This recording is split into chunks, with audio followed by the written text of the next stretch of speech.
A very good afternoon to you. Welcome. Let's begin by telling you that ahead of the Edo and Ondo governorship polls in Nigeria, the electoral umpire, the Independent National Electoral Commission, is poised to launch the country's continuous voter registration exercise. The chairman of the commission, Professor Mahmoud Yakub, disclosed this at a meeting with political parties, which was held on Monday at the commission's headquarters. The CVR is set to commence from May 27 and will last till June 5, 2024. Tensions are high in Rivers State, Nigeria, as a fierce disagreement unfolds between the state government and lawmakers from the State House of Assembly, aligned with the Federal Capital Minister, or Capital Territory Minister, Wike. At the heart of the dispute is an executive order issued by Governor Fubara of Rivers State to relocate the State House of Assembly to the auditorium of the administrative block of Government House, Port Harcourt. This order, codenamed Executive Order of the Rivers State Government 001-2023, has ignited a fresh firestorm of controversy in Rivers State. Now, while the State Commissioner for Information and Communication, Joseph Johnson, stands firmly behind Governor Fubara's decision, the lawmakers loyal to Wike are crying foul.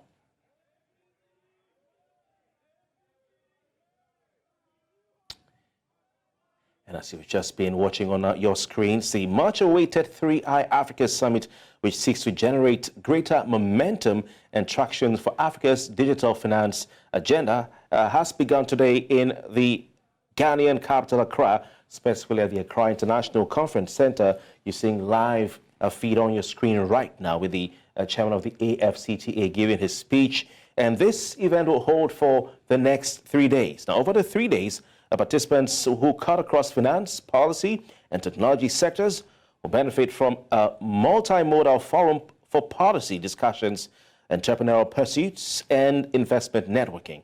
The conference seeks to explore and promote active collaboration between diverse stakeholder groups, and this is expected to foster important conversations and attract strategic alliances to nurture the flourishing African digital economy and the fintech sector.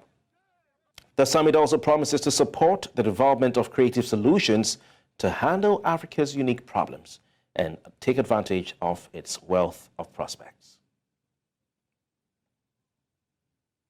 Now, following the de-dollarization goal, BRICS members India and Nigeria have decided to utilize local currencies for bilateral commerce rather than the United States dollar. The two countries have officially struck a trade agreement that will see the majority of payments settled in both local currencies rather than in the United States currency. Nigeria has also applied to join BRICS and indicated interest in doing so. India and Nigeria will employ local currencies in the energy, pharmaceutical, and the transportation sectors of their bilateral trade deal. Now, the bilateral trade between India and Nigeria totaled $11.8 billion in the fiscal year of 2022 to 2023. The bloc's primary purpose is to eliminate the United States dollar as a world's reserve currency and replace it with local currencies. Now, to discuss this, I'm joined by Chief Economist of Streetnomics, Gospel Obere, who joins us via video link. Well, Gospel will join us later in our subsequent bulletins. Moving on, the International Monetary Fund has called on the Nigerian government to completely eliminate subsidies in both fuel and electricity sectors of the country's economy. In a recent report, the International Monetary Fund warned that these subsidies could consume a significant portion of Nigeria's national income. They project that subsidies could reach 3% of the country's gross domestic product in 2024 compared to 1% the previous year. Now, the IMF notes that while President Tinubu's administration removed fuel subsidies upon taking office in May 2023, concerns about inflation and exchange rates led to the reintroduction of implicit subsidies later that year. Now, this involved capping fuel prices below their actual cost, and the IMF also acknowledged the recent rise in electricity tariffs for high-use customers. However, they argue that this increase is a positive step, potentially reducing subsidy costs by 0.1% of GDP. The IMF's main recommendation is for a phased removal of all subsidies with a focus on social safety nets to assist vulnerable populations during this transition. Meanwhile, workers affiliated with the Nigerian Labour Congress, the NLC, and the Trade Union Congress, the TUC, have staged nationwide protests shutting down offices of electricity distribution companies across the country on Monday, in a move that could disrupt power supply across the country. The protests erupted in response to the recent hike in electricity tariffs for Band A customers implemented by the Nigerian Electricity Regulatory Commission. Union members were seen congregating outside distribution company offices in various parts of the country, effectively preventing employees from entering the offices. Now, this action follows a 7-day ultimatum issued by the Nigerian Labour Congress and the Trades Union Congress, demanding a total reversal of the tariff increase. Nigeria's federal government has, however, maintained that reversing the hike will negatively impact the power sector, while urging Nigerians to endure what it calls the temporary hardship. In other news, the National Commission for Refugees, Migrants and Internally Displaced Persons has concluded a 5-day training program aimed at enhancing the capacity of its officials and improving refugee application and management processes in the country. Now, this initiative aims to improve the livelihoods and protection of refugees, providing more support to those seeking refuge in the country. And more, here's News Central's Joshua Imarai. Nigeria has been questioned over its support for refugees and internally displaced persons in the past. To improve on its responsiveness, the National Commission for Refugees, Migrants and Internally Displaced Persons commenced a 5-day training program to equip its staff with the necessary capacity. The program also aims at enhancing the capacity of the committees saddled with attending to refugee applications. So it's very, very important that the membership understands, deeply what the processes are like, so that decisions are well informed. We are expected to protect them in all ramification, the asylum seekers and what have you. So it is very important that we understand the processes to do that. And that is what informed this for a very particular training. The United Nations High Commissioner for Refugee, who was represented at the training, assured of the UN's support to help the Nigerian government meet its international obligation for refugee protection. UNHCR is committed to supporting the government of Nigeria in meeting its obligation for international protection for refugees. And the essence of this 5-day session is to enhance capacity of key members of the Eligibility Committee and the Refugee Appeal Board, so that when they have claims for asylum to review, they are able to appropriately apply the right principles for protection. They are able to review the procedures for interviewing and assessment have been complied with, and are able to ensure that those who meet the criteria for status are granted, and those who do not meet are also not recommended for status. Participants at the training emphasized the importance of law and fairness in refugee matters, and acknowledge that the training has indeed enhanced their capacity to perform their jobs. The essence of the review: 1, you acquire knowledge. Secondly, you can enhance capacity, meaning you have knowledge already, you are now enhancing it by learning new things. And it's the new things we are learning that is helping us to do our work. It may interest you to know that within the past 4 days, we have reviewed five cases that was brought before us. With UN backing Nigeria's effort, the new training program is a crucial step forward in supporting Nigeria's refugee community and offers a bright hope for refuge seekers. In Abuja for News Central, I am Joshua Imarai. Welcome back.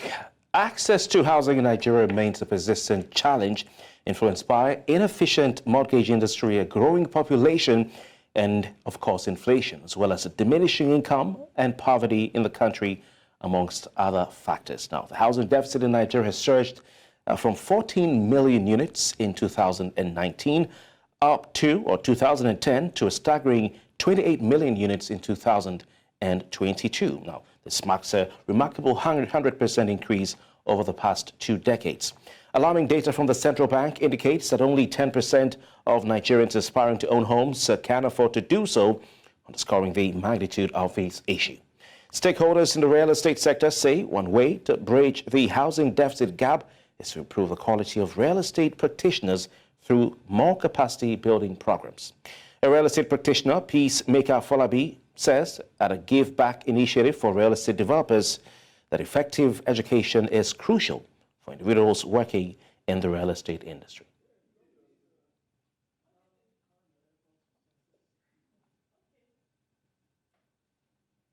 About 500 workers employed in the Ministry of Education in Abia State have been redeployed to public schools in various localities in the state. The affected persons are civil servants of grade level 12 and below who either changed their postings from schools to the ministry or had no clear assignments in the state's Ministry of Education.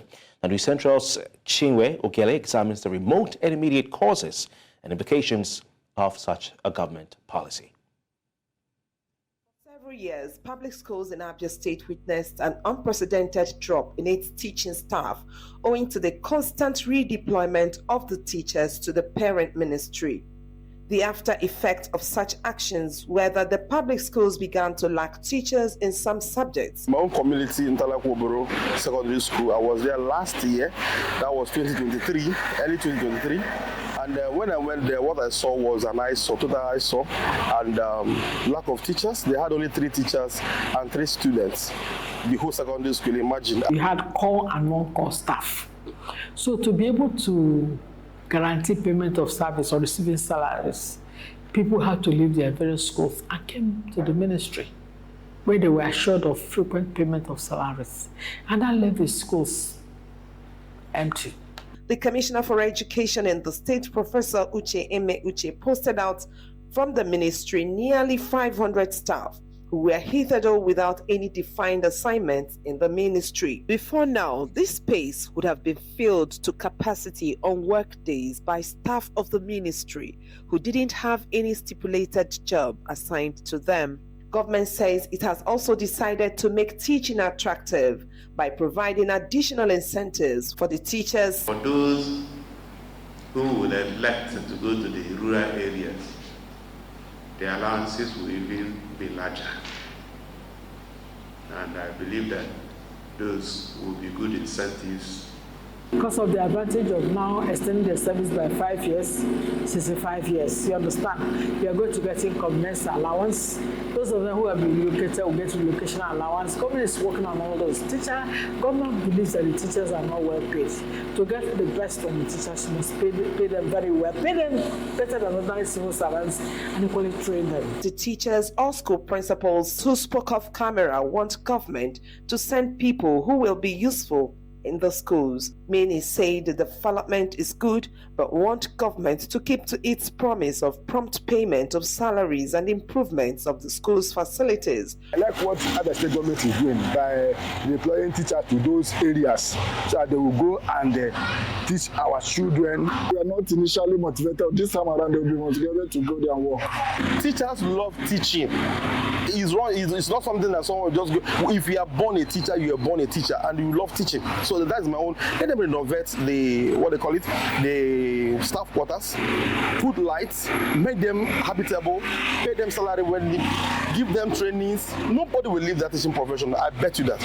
Since the posting was done, some of them have reported to their schools, while others are yet to come to terms with the reality of being sent to the classrooms. In Omar Hefonu Central, Chinwe Ugele.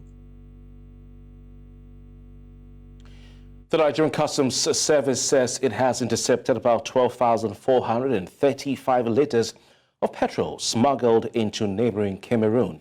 The Customs Area Controller in charge of Adamawa and Taraba States, or Area Command, made this known to newsmen in Yola, the Adamawa state capital, while saying that the intercepted petrol cost about 10.8 million naira. Our correspondent, Emmanuel Bagudu, has more. The recent operation saw 491 jerrycans containing 25 litres each and another 8 jerrycans containing 20 litres each of petrol intercepted from smugglers. The Adamawa and Taraba State Command says that the operation was done in compliance with the recent state of emergency declared on illegal smuggling of petroleum products. and also to tame the activities of terrorists who operate in the area. What it means that nobody, even one drop, you are not allowed to take outside this country. You understand? So that is what it means, going outside this country, because some of these bandits or terrorists, you understand, they operate along the mountainous region that cut across Nigeria into Cameroon, and they don't walk by foot. They are on bike, and they use this petrol, PMS. So when they don't have access, it helps in fighting insurgency and security issues. The area controller, while reeling out details of the operation, said officers on anti-smuggling operations within their area of jurisdiction recorded 5 incidents of smuggling. The command officers were on anti-smuggling operations along the command frontiers within the period of 2 weeks under my leadership had recorded 5 incidents of interception of premium motor spirits on its way to the neighboring country, Cameroon Republic. The intercepted and seized PMS plus the means of conveyance are valued at 10,871,496 naira, 25 kobo, as the duty paid value. However, during the operation, no suspect was apprehended as they abandoned the items and absconded in an attempt to circumvent arrest.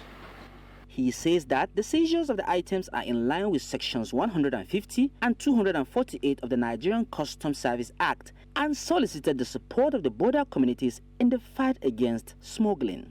In Abuja for News Central, I'm Emmanuel Bagudu.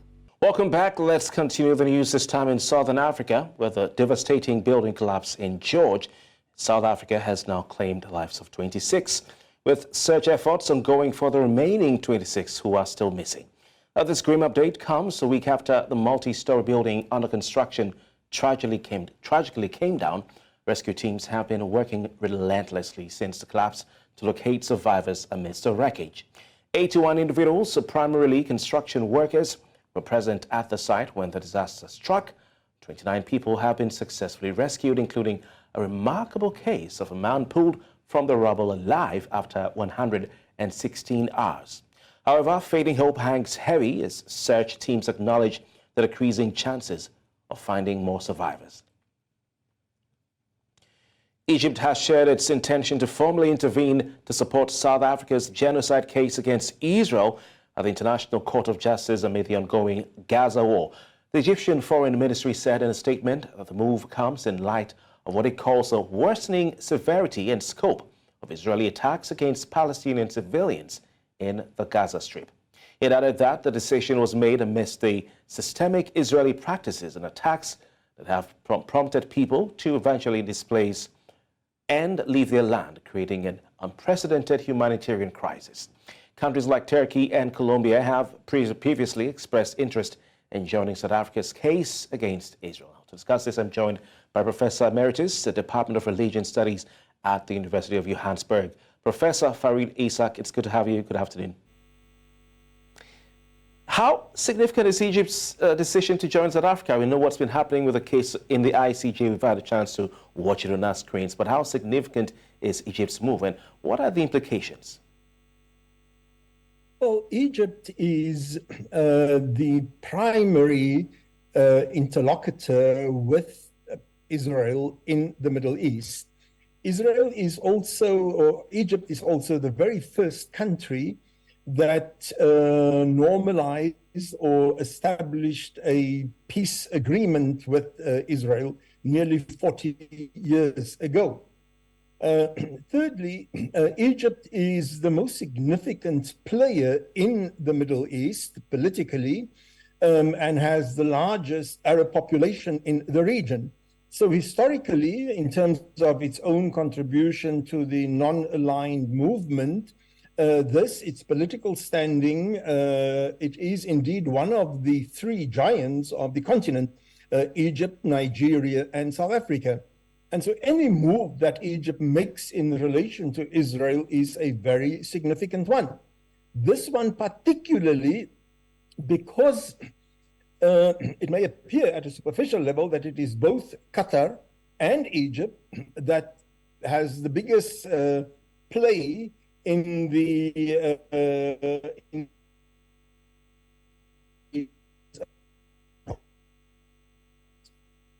and a far more consequential player. And so this decision of Israel to join South Africa's case against this decision by Egypt to join South Africa's case against Israel at the International Criminal Court of Justice is a hugely significant one and extremely unnerving for Israel.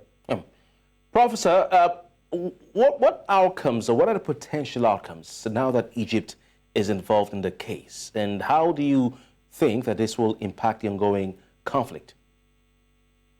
I mean, look, first of all, the case against Israel will take years to be completely heard and to get a judgment on.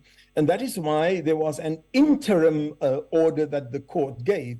And so it may be a huge thing, the fact that a country took another country such as Israel to the International Criminal Court, and indeed it was a major thing.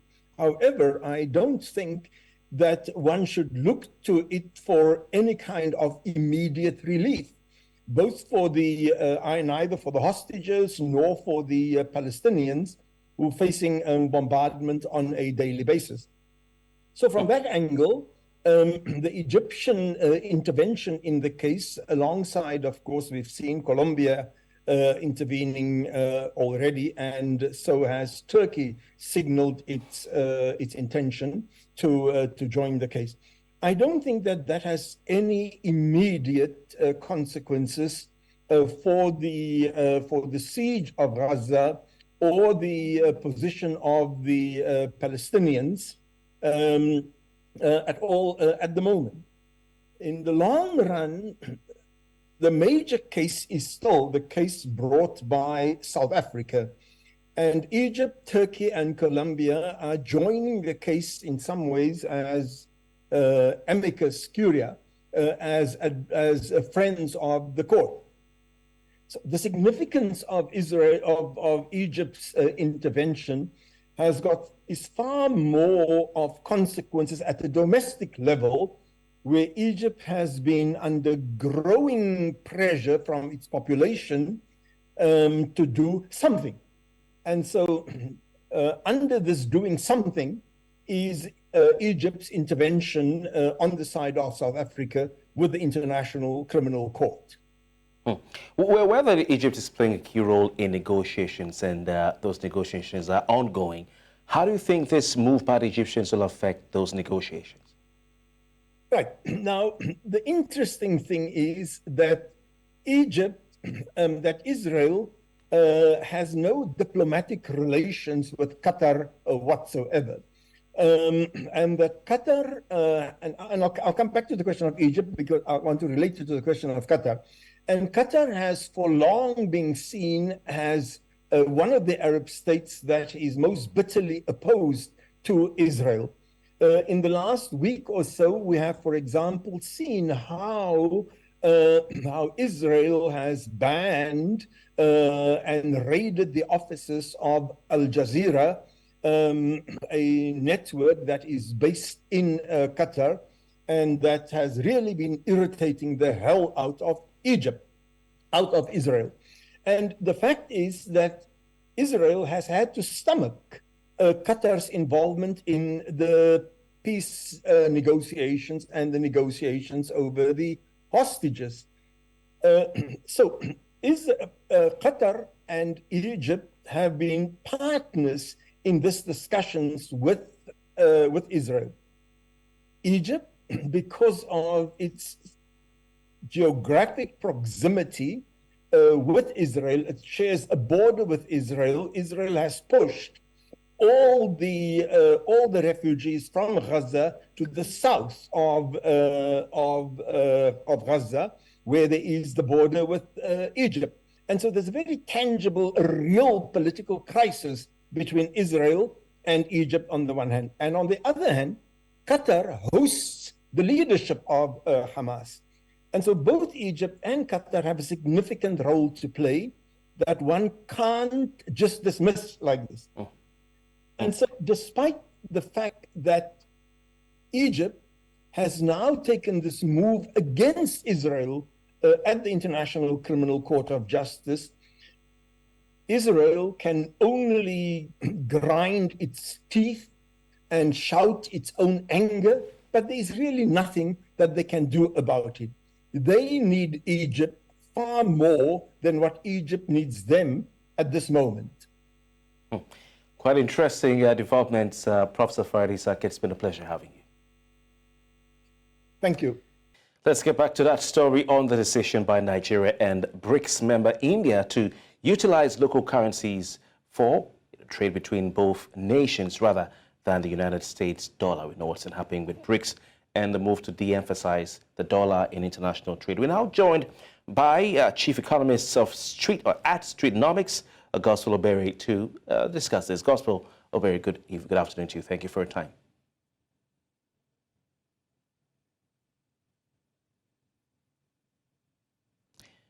Gospel Obere, are you there, please? Yes, I can hear you. Good afternoon. Good afternoon. Thank you for having me. Can you hear me? Fantastic. Yes, we can. What would you say, in your opinion, are the potential advantages? This is a big move. What are the potential advantages for Nigeria and India when they trade with their respective local currencies as opposed to using the United States dollar? Well, this is a conversation that's been on for a while, and not just in the context of Nigeria and India or the BRICS only. It's also been a big conversation when you look at the AFCFTA in terms of being able to trade within Nigeria and Kenya within that Naira and shilling, and all of that, not having a third-party benchmark currency to trade with. So it's an ongoing conversation, just that it's now elevated at the level of the BRICS. Well, it has its own positives, huge positives. That would mean that the different countries will get to have real-time economic value, for facilitating that trade, and ever also being able to, encourage more businesses to play in the mainstream of exchange with, the other country, in this case, probably India. All right, and it's also helped to show up, balance of trade receipts and also local revenues, and get more MSMEs in the export value chain, across the export value chain. And the reason why I say all this is because when you have a third-party currency involved, you have the conversation of the exchange rate happening. You have a conversation of managing that exchange to be able to protect, business owners and those who facilitate transactions across the exchange, across export value chain. That alone can be so burdensome, just in the bid to exchange goods and services. So that direct approach in terms of best use of local currency will help to also strengthen the value of the local currency, as more businesses will be able to jump on the export value chain to sort of exchange value within and across borders with respective countries. We all know the exchange rate fluctuations, in Nigeria in particular, we're living in it. How will this affect those fluctuations? Well, it's a very big conversation because to a very large extent, the value of the local currency is largely hinged on two things, the level of productivity in that local economy, and secondly, the level of the quality of institutional management, all right, as well as how that currency is being lobbied for and protected for in the mainstream. And that's one thing Western economies have come to understand very well, especially when you look at the US economy, all right, how the Fed and how, politics, how policies, how private sector, everybody comes together to protect, the value of its own currency. Because part of what makes a country powerful or influential in the scheme of things is the quality or the value of its currency, especially when pegged to other currencies in the world. So within that context of things, it makes it a lot difficult for nations where you have low productivity and poor management of the currency to be able to, do business within and across borders when benchmarked with a third currency or a third-party currency like dollar in this case. So, and that has been one of the major challenges when it comes to ease of doing business within and across borders, not being able to facilitate the movement of goods, people, and services across or within borders due to the exchange pressure on the ground. And if you talk about Nigeria being able to do more trade in local currency, then you have the central bank will have less to worry in terms of being able to directly, manage the exchange. They would rather probably put more effort in trying to grow the productivity base of a local economy and all of that. But then again, it's a developing conversation. Have we not had something similar with the Chinese currency, the renminbi? Because sometimes you go to markets like Balogun Market, Alaba Market, and all these markets in Lagos, and they also complain about difficulty in obtaining the Chinese currency, or that it's hard to buy goods and things that the exchange rate is going high and all that. So will this really have an effect? Yeah. Yes, it will have a positive effect. However, do not forget that to a very large extent, many of the trade engagements that happen between Nigeria and any country in the world would first have to happen in dollar, and then then it happens on a second level between dollar and that local currency. So you still have that argument of currency wars, where heavyweight institutions in the world are doing all they can do to ensure that the focus is on the dollar, and they're as well trying to weaken arguments against the focus of other regional currencies like the renminbi and co. So you have that economics going on there, even exchange rates, interest rates, and how central banks are managing and having conversations around these rates. And the currency management is also impacting on these things. But however, if that happens, if there is a better, easier access, if there's an easier access to renminbi, it will be sort of helping to improve the local Nigerian market because of the already existing ties with China.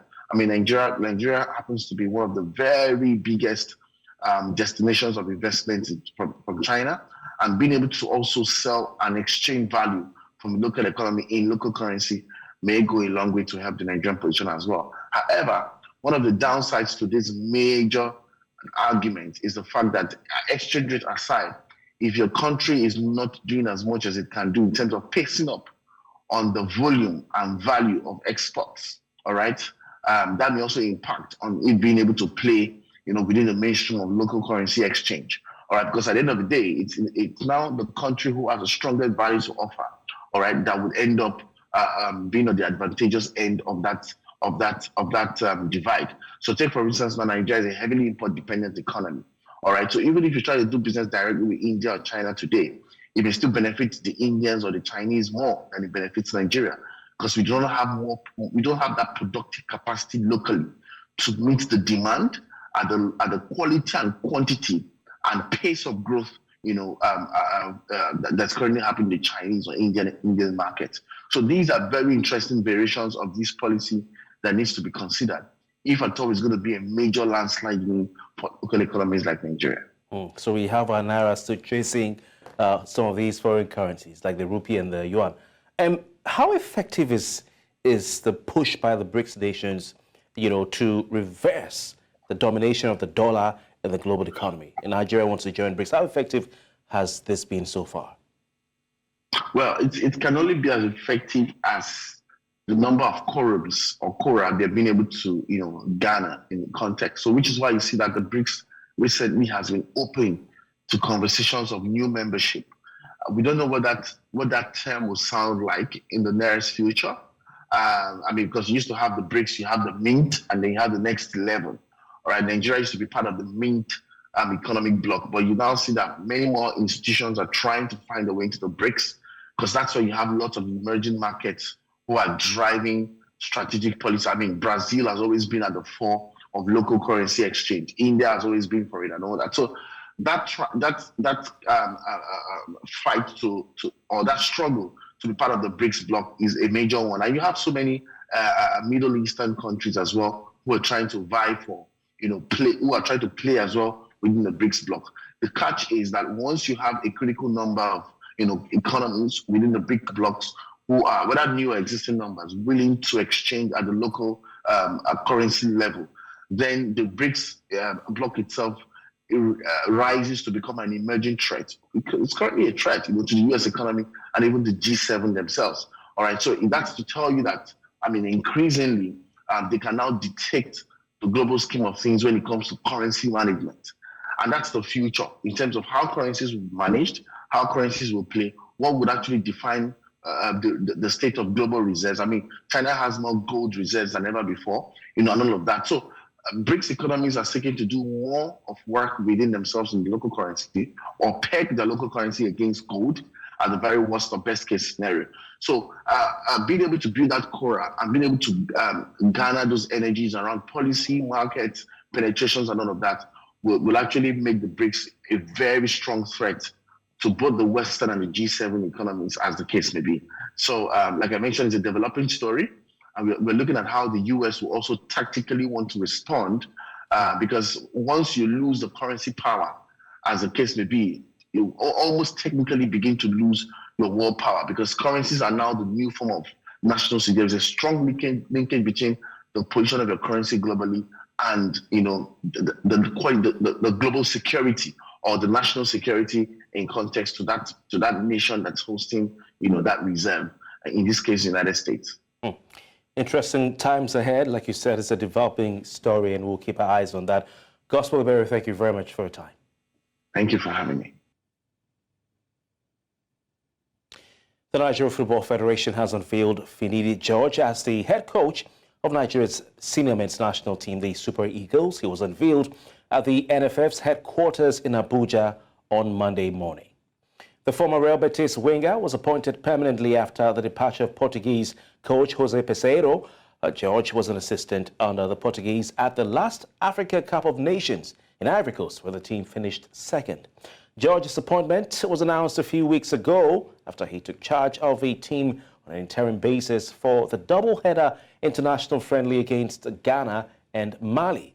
His first assignment will be the 2026 World Cup qualifier against Bafana Bafana, the national team of South Africa, and as well the national team of Benin Republic. And before we go, let's take another look at the major stories this afternoon. We brought you news that Nigeria's Independent Electoral Commission will begin continuous voter registration on May 27. The International Monetary Fund, we told you, has urged Nigeria to fully phase out fuel and electricity subsidies. This comes amid labor protests against the electricity tariff hike. We also told you that death toll from South Africa's building collapse has risen to 26. We'd like to hear from you. Please send us your eyewitness reports to the WhatsApp number and email address showing on your screen. Also, please give us a follow on social media where we are at News Central TV. You can watch us live on any of these channels or platforms.